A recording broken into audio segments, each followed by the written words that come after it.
My mom left my dad for a child lover part 3. That night, we talked about going to my dad's to pick up some of her things. I woke up early at 9 a.m. to take her, even though I had class. But when I woke up, she was gone back at my cousin's house. I waited a few hours, then went to class. When I got back at 9 p.m., she was still at his place. 10 minutes later, my mom showed up at my house.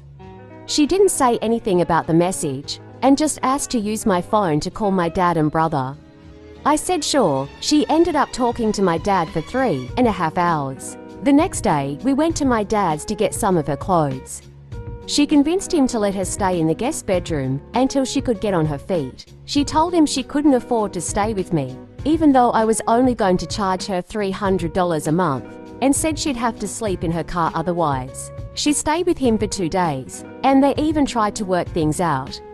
But then I found out that while she was on the phone with my dad and brother, she was using my phone to text my cousin telling him how much she wanted to be with him and confessing her feelings. The whole time she was telling my dad she didn't want to be with my cousin.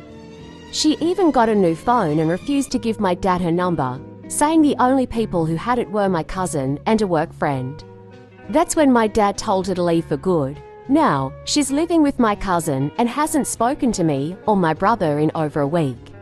I told her if she moved in with him, we were done, and she still went through with it. I really feel like she used me and lied to me the entire time. I don't think I'll talk to her again. What do you think? Did I handle it the right way?